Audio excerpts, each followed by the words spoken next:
And I'm just gonna say, I've been crying this whole time. Am I the only one crying? Because I read this thing so many times and never cried except when I'm in front of people. So I can already tell because I'm like, what do they call those people? Empaths? I don't even know what that means, but I'm going to say that's me because if you cry, I cry. Let me start with this. First, I want to thank Pastor Leanne, who thought that I would be good at this. We'll see in a moment. You guys can check her, opinion. I want to thank Pam because she put me last, so that means she thinks I'm okay at least. And then Coach K back there, who I knew for like 30 years, and we haven't seen each other for 30 years. We get on a Zoom, and I'm like, and she's like, and we knew each other, so definitely thank you to her. All right, so, and then I want to start with this because I feel like it makes sense. I think it's apropos, to use a bigger word that some of us may know what that means, appropriate, to mention Serena Williams right now. It has nothing to do with my story, but and the reason why I want to mention Serena Williams is because I feel like her life is a journey that we can all relate to, where you start somewhere and we're all evolving. That's what she says. She wants to evolve out of tennis, right? So we've all evolved where we're from, where we came from. And I feel like it's just something that makes sense right now. I hope that's not my phone. Is that me? Okay. Just keep going. Is that me? I apologize if that's my phone buzzing. But anyway, so I wanted to shout out Serena. I'm going to start. And I'm going to do a little bit of reading and try not to go too off the cuff because I tend to go on tangents. All right, here we go. So, it is appropriate to begin my story of transformation and passion by centering my experiences as a child. I'm a 54-year-old black female, as you can see, who transitioned from an all-black community to an all-white community in the first grade in the early 1970s. What I want you to do is just get a picture of that in your head. And as I tell the stories and read some of these things, just try to visualize what's going on. The contrast between those two neighborhoods have significantly impacted my worldview and my evolution as a human being. It is from that specific lens of contrasting standards and styles of community that I have grown into the educator, athlete, coach, referee, family member, friend, and activist that I am today. In the all-black housing project, thank you, Pastor Leanne, I can relate, community of Elmore Square, in Pittsburgh's historical Hill District neighborhood, where August Wilson centered his characters, I felt like an insider, connected through blood and culture to the people that called the Hill their home. I still remember, I have no idea, I wish my mother was here, the lady's name, but there was a lady who made ice balls. And ice balls are like a little bit like Italian ice, but they're in a styrofoam cup. This is me at like 3, 4 years old having this memory. And we would go to this lady's house. She would bring out the ice ball. There would be all kind of kids gathered around, and you would also get like a little bag of penny candy. And somehow that was like, felt like a connection that I had within that neighborhood. That's just one example. Now, in Bon Air, the all-white neighborhood, remember the 1970s, the early 1970s, where my family was greeted with cross burnings and messages that read, "Nigger, get out." I was an outsider on the inside of a society that felt distant, but close enough to feel the pain of those who carried the hate of racial prejudice. As the daughter of a mother who stared down the barrel of a gun pointed on her by my best friend's grandmother, let that sit. I know the damage caused by the made-up construct of race.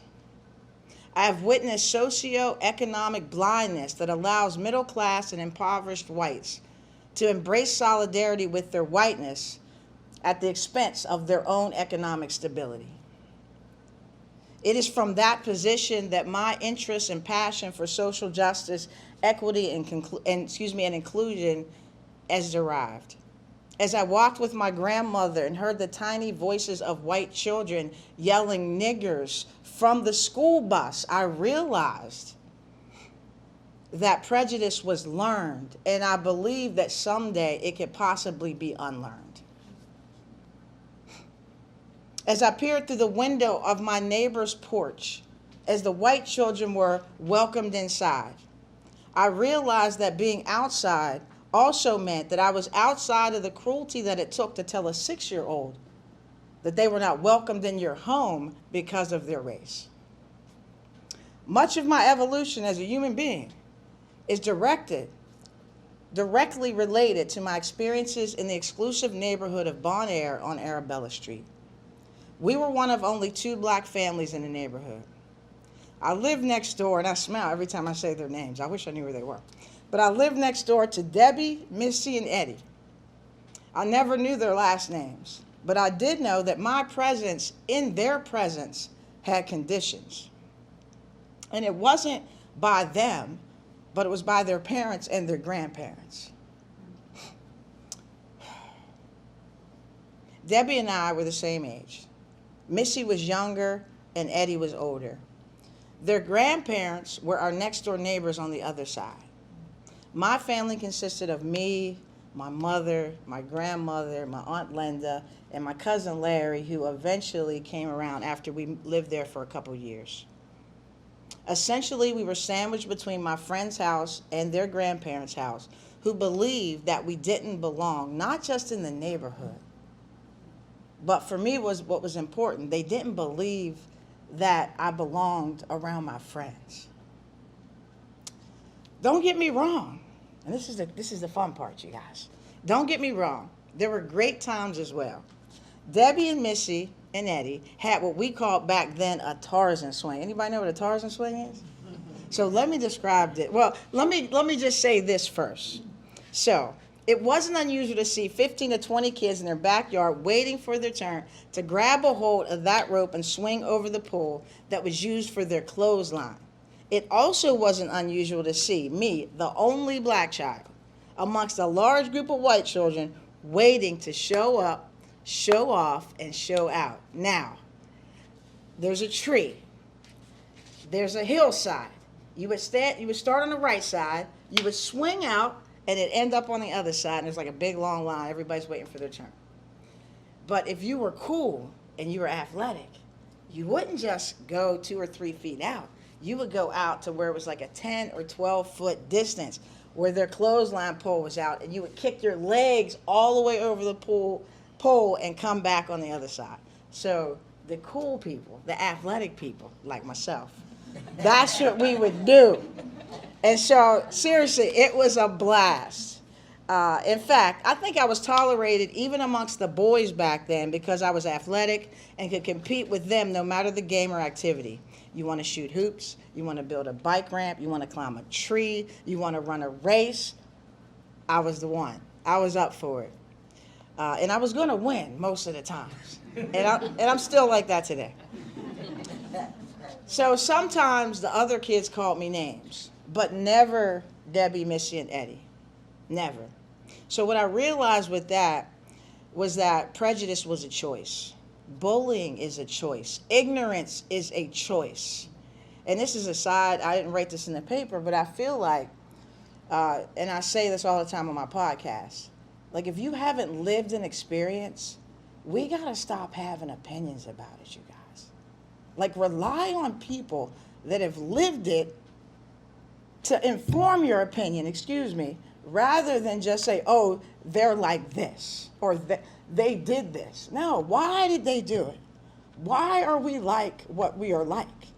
And from everybody's story here, I feel like that's what we're learning. So let's take that with us. So what I want to say next is this. It also taught me that I could be a difference maker by really just being myself. So not being invited to parties, waiting outside of my friend's house on the porch, being called names, all evoked in me empathy as well as sadness. Never anger, never resentment.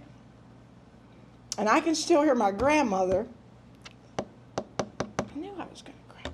I can still hear my grandmother saying, she would always say, just feel sorry for them. It's their problem. It's not yours. You're special. You're a gift. That's what she would say. And then my mother, which she said I can't say in church. I'm going to leave it at that. So as I've grown, my positionality as it relates to equity and justice has been formed and informed by those experiences. It is with humility and compassion for children as well as adults who have experienced racial injustice and other forms of intolerance that I show up in the world. As an athlete, a citizen, an educator, and a member of the beloved community, stole that from Michelle King, I seek to position myself as a listener, a facilitator, and an organizer of social justice transformation. There have been various occasions throughout my life where I've experienced prejudice and racism directly. In each, I have felt the same sadness and empathy that I did on Arabella Street. However, as an adult, the difference in transformation has been in my ability to challenge these attitudes and systems directly. In college, I recall there was a letter that somebody wrote to the school newspaper asking why, and this is like a theme throughout my life, where people ask wild questions that to me seem pretty obvious. But they were asking, why do you have to have Miss Black IUP? Why are there NAACP awards? And, you know, the answer to that is when people feel included, they don't have to do their own thing. And so that's just been a way for me to deal with some of these issues is through my writing. And also, I would say going to a predominantly white college and teaching in a predominantly white affluent school district, I've understood the significance and the impact of my presence for these 30 years as a teacher. As a teacher and a coach, I've been able to help my students, both black and white, and predominantly white, find their voices in the things that they care about, the things that they're passionate about, and not be bystanders when people feel isolated. After the death of George Floyd, I decided to get a master's in social justice and community organizing. I graduated with that in May. And I want to finish with this. In Elmore Square, the seeds of cultural excellence were planted. On Arabella Street, I was called to challenge their way of thinking with my presence and my refusal to accept the inferior status that some members of the community attempted to level upon me.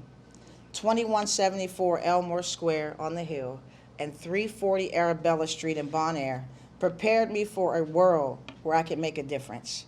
It birthed in me a spirit of resilience, resistance, and resolve. And for that, I'm truly grateful.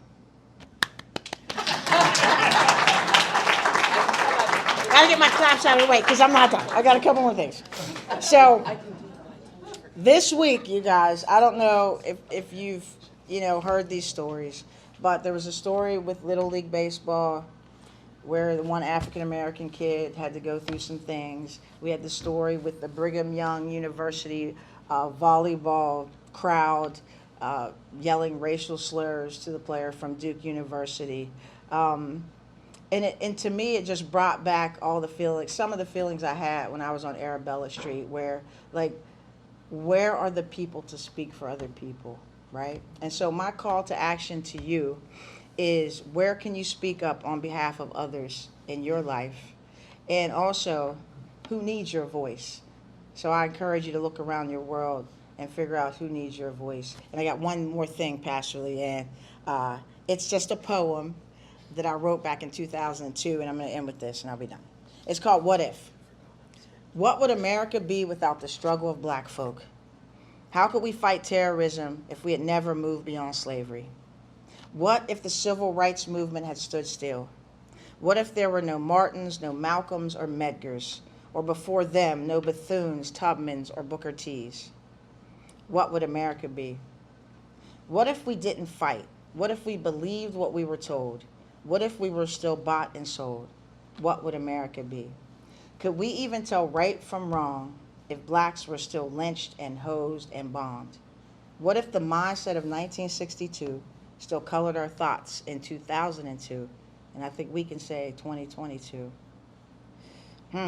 Would you even be you? And what would America be? Thank you.